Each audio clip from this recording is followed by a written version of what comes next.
ಸದ್ಯ ಕರ್ನಾಟಕದ ಬಿಜೆಪಿ ರಾಜ್ಯ ಘಟಕದಲ್ಲಿ ರಾಜ್ಯಾಧ್ಯಕ್ಷರ ಬದಲಾವಣೆಯ ಚರ್ಚೆ ಶುರುವಾಗಿದೆ. ಅದೇ ರೀತಿ ರಾಷ್ಟ್ರೀಯ ಬಿಜೆಪಿ ಘಟಕದಲ್ಲೂ ಕರ್ನಾಟಕ ಸೇರಿದಂತೆ ಹಲವು ಬಿಜೆಪಿ ರಾಜ್ಯಗಳ ರಾಜ್ಯಾಧ್ಯಕ್ಷರ ಬದಲಾವಣೆಯ ಮಹತ್ವದ ಚರ್ಚೆ ಬಿಜೆಪಿಯ ಹಲವು ಪ್ರಮುಖ ಮುಖಂಡರ ಜೊತೆ ಗುರುವಾರದಂದು ನಡೆದಿದೆ. ಹೀಗಾಗಿ ಇನ್ನೇನು ಕೆಲವೇ ವಾರಗಳಲ್ಲಿ ಹೊಸ ರಾಜ್ಯಾಧ್ಯಕ್ಷರ ಆಯ್ಕೆಯ ಸುಳಿವನ್ನ ಕರ್ನಾಟಕ ಬಿಜೆಪಿ ರಾಜ್ಯಾಧ್ಯಕ್ಷರಾದ ಬಿವೈ ವಿಜಯೇಂದ್ರ ಅವರೇ ನೀಡಿದ್ದಾರೆ. ರಾಷ್ಟ್ರೀಯ ಪಕ್ಷ ಇದೆ, ಎಲ್ಲರ ಅಭಿಪ್ರಾಯಗಳನ್ನು ಈಗಾಗಲೇ ತೆಗೆದುಕೊಂಡಿದ್ದಾರೆ. ನಾನು ಕಳೆದ 1.5 ವರ್ಷದಲ್ಲಿ ಬಹಳ ಯಶಸ್ವಿಯಾಗಿ ಕೆಲಸ ಮಾಡಿದ್ದೇನೆ, ಸಂಘಟನೆ ಕೆಲಸ ಮಾಡಿದ್ದೇನೆ ಅನ್ನೋ ವಿಶ್ವಾಸ ನನಗೂ ಕೂಡ ಸಂಪೂರ್ಣವಾಗಿದೆ, ನಮ್ಮ ಕಾರ್ಯಕರ್ತರಿಗಿದೆ, ಮುಖಂಡರು ಕೂಡ ಇದೆ. ಹಾಗಾಗಿ ಒಳ್ಳೇದಾಗ್ತದೆ, ನಿನಗೂ ಒಳ್ಳೇದಾಗ್ತದೆ, ನನಗೂ ಒಳ್ಳೇದಾಗ್ತದೆ. ಗುರುವಾರ ಸುದ್ದಿಗೋಷ್ಠಿಯಲ್ಲಿ ಮಾತನಾಡಿದ ಅವರು, ಹಲವು ರಾಜ್ಯಗಳಲ್ಲಿ ಬಿಜೆಪಿಯ ರಾಜ್ಯಾಧ್ಯಕ್ಷ ಸ್ಥಾನವನ್ನು ಮತ್ತೆ ತುಂಬಬೇಕಿದೆ.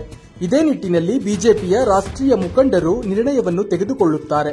ಅದೇ ರೀತಿ ಕರ್ನಾಟಕದಲ್ಲೂ ಬಿಜೆಪಿ ರಾಜ್ಯಾಧ್ಯಕ್ಷರನ್ನು ಬಿಜೆಪಿಯ ರಾಷ್ಟ್ರೀಯ ಮುಖಂಡರ ಚರ್ಚೆಯ ನಂತರ ಮತ್ತು ಅವರ ನಿರ್ಣಯದಂತೆ ಘೋಷಿಸಲಾಗುತ್ತದೆ.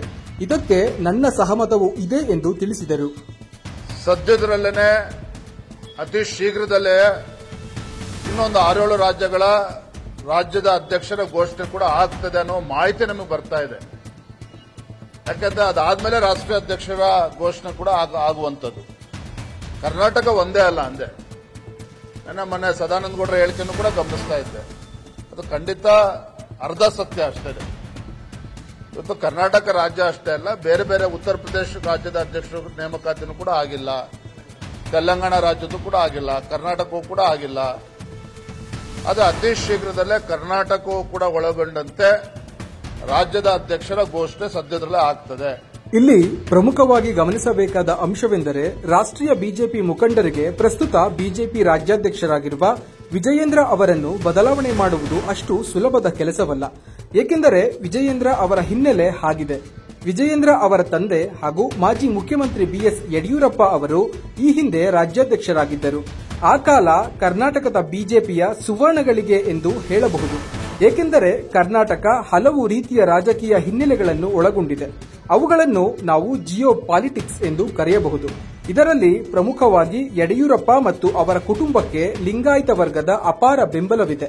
ಈ ಹಿಂದೆ ಯಡಿಯೂರಪ್ಪ ಅವರನ್ನು ಸಿಎಂ ಕುರ್ಚಿಯಿಂದ ಕೆಳಗಿಳಿಸಿದ ನಂತರ ಎಲ್ಲೋ ಒಂದು ಕಡೆ ಬಿಜೆಪಿಗೆ ಆ ಬೆಂಬಲ ಕಡಿಮೆ ಆಗಿರಬಹುದು ಎನ್ನುವ ಶಂಕೆ ಇದ್ದೇ ಇದೆ.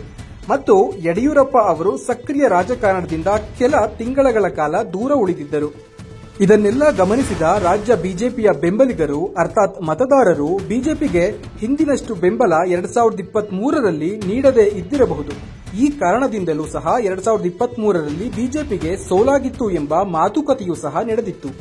ಹೀಗಾಗಿ ಸದ್ಯ ಕರ್ನಾಟಕ ರಾಜ್ಯ ಬಿಜೆಪಿಯ ರಾಜ್ಯಾಧ್ಯಕ್ಷ ವಿಜಯೇಂದ್ರರನ್ನು ಬದಲಾಯಿಸಿದರೆ ಇದು ನಿಜವಾಗಿಯೂ ಜೇನುಗೂಡಿಗೆ ಕಲ್ಲು ಹೊಡೆಯುವ ಕೆಲಸ ಎಂದು ಹೇಳಬಹುದು.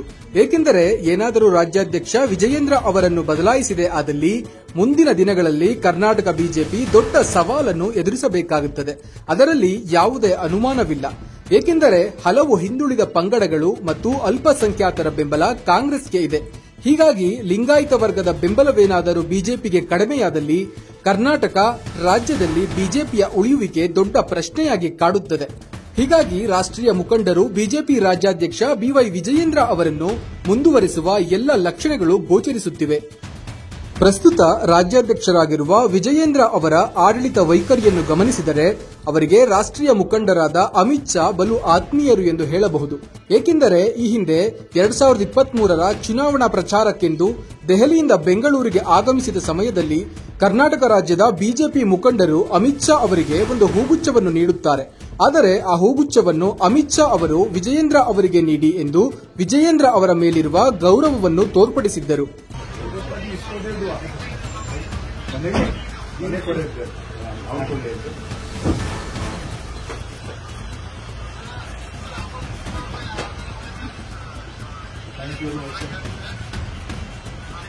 ಹೀಗಾಗಿ ವಿಜಯೇಂದ್ರ ಅವರ ಸ್ಪಷ್ಟ ನಿಲುವುಗಳು ಯುವ ನಾಯಕರಿಗೆ ಮತ್ತು ಯುವ ಕಾರ್ಯಕರ್ತರಿಗೆ ಅವರ ಸ್ಪಷ್ಟ ಸಂದೇಶಗಳು ರಾಷ್ಟ್ರೀಯ ಮುಖಂಡರ ಮೆಚ್ಚುಗೆಗೆ ಪಾತ್ರವಾಗಿದೆ. ಹೀಗಾಗಿ ಕರ್ನಾಟಕ ಬಿಜೆಪಿಯಲ್ಲಿ ರಾಜ್ಯಾಧ್ಯಕ್ಷರಾಗಿ ಬಿವೈ ವಿಜಯೇಂದ್ರ ಅವರನ್ನು ಪುನಃ ಮುಂದುವರಿಸುವ ಎಲ್ಲಾ ಲಕ್ಷಣಗಳು ಕಾಣುತ್ತಿವೆ. ಇದಾಗಿತ್ತು ಈ ಹೊತ್ತಿನ ಸುದ್ದಿ. ನಿರಂತರ ಸುದ್ದಿಗಾಗಿ ನೋಡ್ತಾ ಇರಿ ಇನ್ಸೈಟ್ ರಶ್ ಮೀಡಿಯಾ. ನಮಸ್ಕಾರ.